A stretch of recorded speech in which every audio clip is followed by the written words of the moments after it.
નમસ્કાર, સ્વાગત છે ગુજરાત ફર્સ્ટમાં સમાચારો સાથે હું છું દીપિકા। સમાચારની શરૂઆતમાં વાત કરીશું ખોડલધામના ચેરમેન નરેશભાઈ પટેલની મોટી જાહેરાત। નરેશભાઈ પટેલે 2027માં કામમાંથી આરામની વાત કરી છે। આરામ બાદ નવી ઇનિંગ શરૂ કરવાની તૈયારી। પરિવારમાંથી કોઈ મારી જગ્યા નહીં લે તેવું નરેશભાઈ પટેલે નિવેદન આપ્યું છે। 2027માં નવી ભૂમિકા અંગે કહ્યું કે માતાજીની ઈચ્છા હશે। ખોડલધામ ટ્રસ્ટના ચેરમેનના નિવેદનથી હવે આ ચર્ચા જાગી છે। આરામ બાદ નવી ઇનિંગની શરૂઆતની તૈયારી છે। પરિવારમાંથી કોઈ જ મારી જગ્યા નહીં લે તેવું નરેશભાઈ પટેલે નિવેદન આપ્યું છે।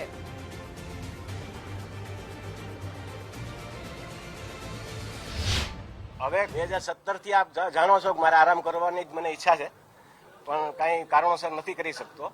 પણ હવે કમિટી ખૂબ સક્ષમ છે અને લગભગ ભાર એ લોકો ઉપાડી લેશે એવી મને આશા છે।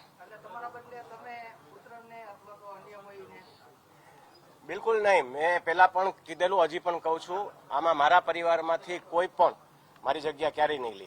2027માં નરેશભાઈ મોટી જાહેરાત કરી શકે એવી શક્યતા ખરી? એ માતાજીને ખબર। જે રીતના સ્પીચમાં આરામની વાત આવે છે તો શક્યતા ખરી? પૂરેપૂરી। મેં 2009થી પ્રવાસ કરી રહ્યો છું અને લગભગ અત્યારે આ 26 ચાલી રહ્યું છે। 27માં હું એમ કહું કે મને થોડો આરામ કરવો દો, વધારે લોકો કામ કરે આપણા મારા જગ્યાએ, તો એમાં કઈ ખોટું નથી। વધુ વિગતો સાથે સંવાદદાતા રહીમ લાઈવ જોડાઈ ગયા છે। રહીમ, ખોડલધામના ચેરમેન નરેશભાઈ પટેલે આ ખૂબ જ મોટી જાહેરાત કરી છે। તેમણે 2027માં કામમાંથી આરામની વાત કરી છે, એટલે ચર્ચાઓ એવી પણ છે કે શું આરામ બાદ હવે નવી ઇનિંગની શરૂઆત થવાની છે?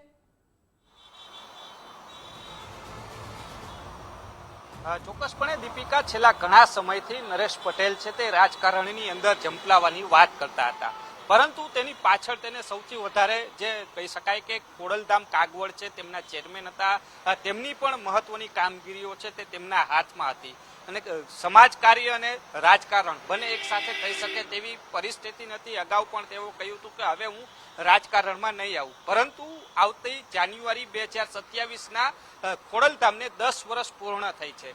દશાબ્દી મહોત્સવનું આયોજન કર્યું છે, 3 દિવસનો ભવ્ય કાર્યક્રમ રાખવામાં આવ્યો છે ને આ કાર્યક્રમની અંદર છેલ્લા દિવસે એક ધર્મસભાનું આયોજન કર્યું છે અને આ ધર્મસભાની અંદર ગુજરાતભરમાંથી કહી શકાય કે લેવા પાટીદાર સમાજના તમામ લોકો છે ત્યાં હાજરી હશે। જ્યારે ખોડલધામની નિર્માણ થયું ત્યારે પણ લગભગ 75 લાખથી વધુ લોકોની હાજરી ખોડલધામની અંદર હતી।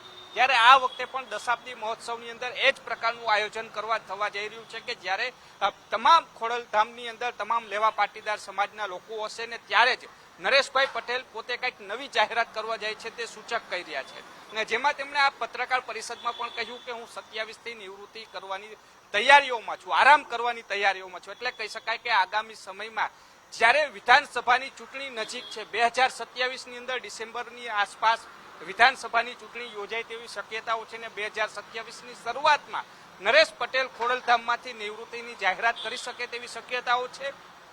સાથે જ નવી ઇનિંગની શરૂઆત તેઓ કરવા જઈ રહ્યા છે। એટલે કહી શકાય કે ક્યાંક ને ક્યાંક રાજકારણની અંદર ઝંપલાવે તો પણ નવાઈ નહીં, કારણ કે આરામની જે વાત કરવામાં આવે છે, એક વાત મહત્વની જે ક્યાંક દિશા છે તેમણે બતાવી છે કે હું આરામ કરવા જઈ રહ્યો છું। હવે ખોડલધામની તમામ સમિતિઓ સક્ષમ થઈ ચૂકી છે, એટલે જે રીતના અનાર પટેલનું ખોડલધામની અંદર આગમન થયું છે, તમામ લોકો આગમન થયા છે, સાથે જ તેઓ એક મહત્વની સૂચક પણ કહ્યું છે કે મારી જગ્યાએ મારા પરિવારમાંથી કોઈ પણ સભ્ય નહીં રહે।